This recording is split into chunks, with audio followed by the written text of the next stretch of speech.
સમાચાર એટલે ઝડપ અને ઝડપ એટલે અમે. કવરેજમાં ક્યાંય પાછળ નહીં, હંમેશા એક પગલું આગળ. દેશ દુનિયાના સમાચાર, રાજનીતિ, સમસ્યા, વ્યાપાર, રોજગાર, તમામ સમાચારો પર રહેશે અમારી નજર. ગુજરાતની દરેક ઘટના તમારા ફોનમાં સૌપ્રથમ માત્ર V18 ન્યૂઝ પર.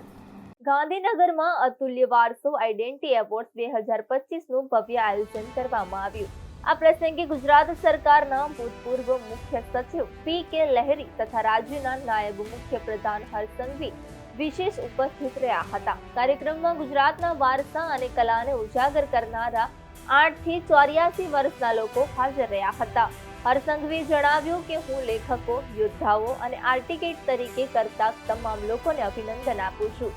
અમે યુવાનોને વડનગરના ઐતિહાસિક શેરીઓમાં લઈ જઈએ છીએ અને તેમને મોડલ ટેકનોલોજી સાથે જોડીએ છીએ. અમે દર વર્ષે અંજના યુગના વિદ્યાર્થીઓ તૈયાર કરવા માંગીએ છીએ. ધાર્મિક અને ઐતિહાસિક સ્મારકની આસપાસ કોઈ પ્રદૂષણ ન થાય તેની ખાતરી કરવાની આપણી જવાબદારી છે.